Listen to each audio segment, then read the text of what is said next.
ሰላም ጤና ይስጥልን እንደምን አላችሁ? ዛሬ የምንነጋገረው ስለ አንድ አጭር ልቦለድ ነው። ይህ አጭር ልቦለድ በኦሆነሪ ወይም እውነተኛ ስሙ ዊሊያም ሲድኒ ፖርተር በተባለ አሜሪካዊ ደራሲ የተጻፈ ነው። ይህ ደራሲ በ1862 ዓመተ ምህረት አሜሪካ የተወለደ ደራሲ ነው።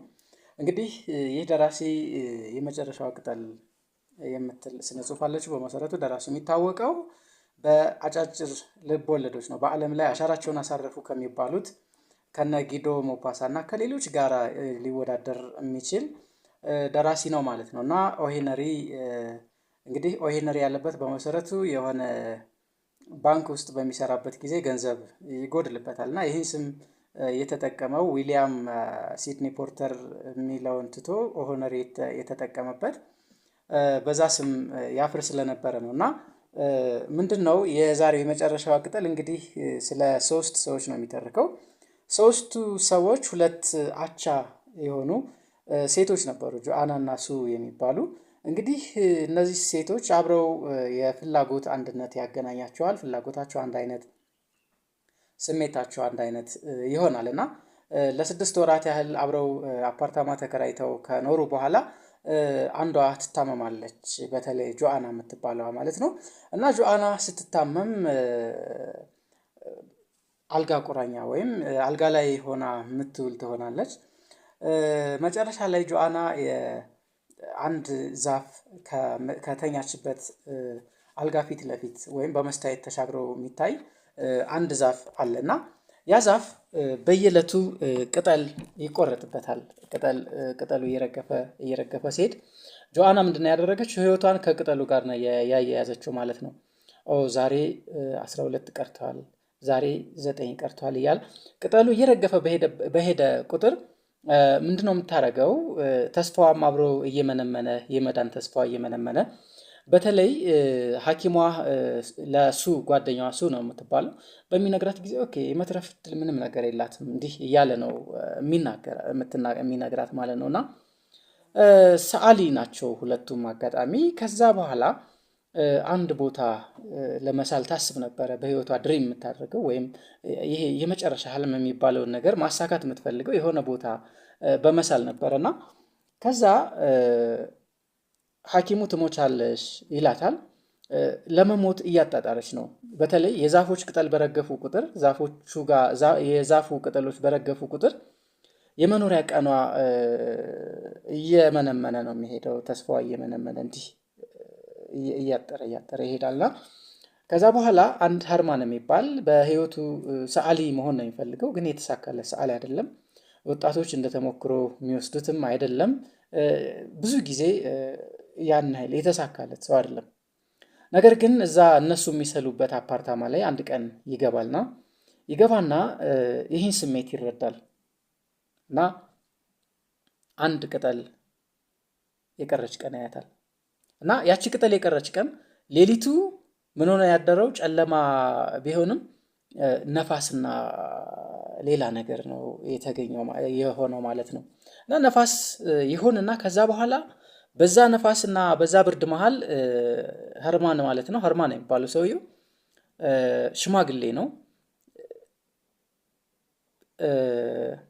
ይታመማል። ይዛ ዝናብ የሆነለትና ልክ ሀርማን ታሞ ጆአና ደግሞ አንዲት ቅጠል ለብዙ ጊዜ አትረግፍም።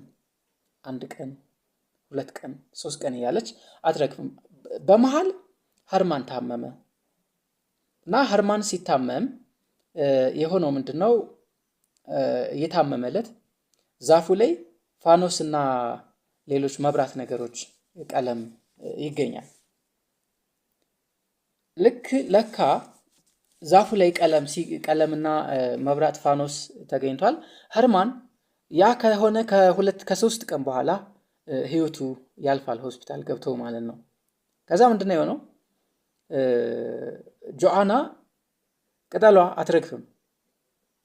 ቅጠሏ ባለመርገፏ የእሷ ተስፋ ቅጠሏ እየሰነበተች በምትሄድበት ጊዜ ህይወቷ የመዳን ህይወቷ፣ አላማን የማሳካት ህይወቷ፣ በስፔን አካባቢ ያለ ሰርጥ የመሳል ህልሟ ሱ ትናገር የነበረው ይህን ነገር ማሳካት እንደነበረ ለዶክተሯ ትናገራለች። ከዛ በኋላ ሱ እየዳነች ትሄዳለች። ሀርማን ግን ምን ሆነ? ሞተ ማለት ነው። መጨረሻ ላይ ይሄ ነገር ጥናት ሲደረግበት ምንድን ነው የሆነው? ሀርማን አርቲፊሻል ቅጠል ዛፏ ቦታ ላይ ተክቶ ነበረ የሞተው ማለት ነው። ሀርማን በህይወቱ ያልተሳካለት ምን ያላለ ነበር። ነገር ግን ሀርማን ምንድን ነው ያደረገው? ልጅቷ ወይም ጆአና ማለት ነው እንድትተርፍ አድርጓል። ጆአና ኖርማል ቅጠል ወይም መደበኛ ቅጠል የመሰለቻት፣ ነገር ግን በሀርማን ያሳሳል ጥበብ፣ በሀርማን የቀለም አጠቃቀም ጥበብ፣ በሀርማን የተስፋ አሰጣጥ ጥበብ የተሳለች ቅጠል ናት ማለት ነው። ከዛ በኋላ ቅጠሏ አልረገፈችም። ሄዶ ሲጠና ግን ያው ቅጠሏ አርቲፊሻል እንደሆነች ተነገረ። መጨረሻ ላይ ጆአና ብዕሬን ወይም ምንድነው ብሩሼን አቀብሉኝ፣ ቀለም አቀብሉኝ አለች ማለት ነው። እንግዲህ እዚህ ጋር የምንረዳው ሀርማን አይነት ሰዎች ብዙ ናቸው። እኛ ሳናውቃቸው ሊሆን ይችላል። እንደ ሀርማን አይነት ራሳቸውን ሰጠው፣ በዘላለም ዓላማቸው ራሳቸውን ሰጠው ሌሎችን ያተረፉ ሰዎች ሊኖሩ ይችላሉ። ሀርማን የሚያደረገው ይሄ ነው።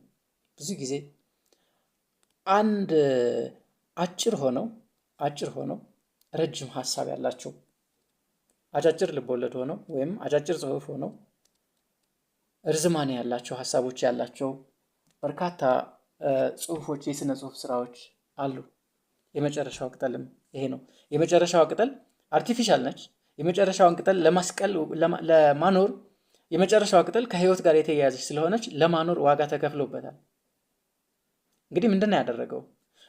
ምናልባት ሀርማን እኔ ሸምግያለሁ፣ አንቺ ስዕል መሳል አለብሽ ብሎ ህይወቱን እየሰጣት እያበደራት ነበረ።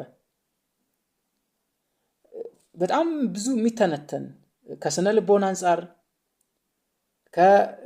ከሌሎች የህይወት ይዘቶች አንጻር ብዙ የሚዳሰሱ ነገሮች ማለት እንችላለን፣ ማውጣት እንችላለን። እና እኔ ዛሬ ኦ ሄነሪ ወይም ዊሊያም ሲድኒ ፖርተር ከጻፈው የመጨረሻዋ ቅጠል የተሰኘችዋን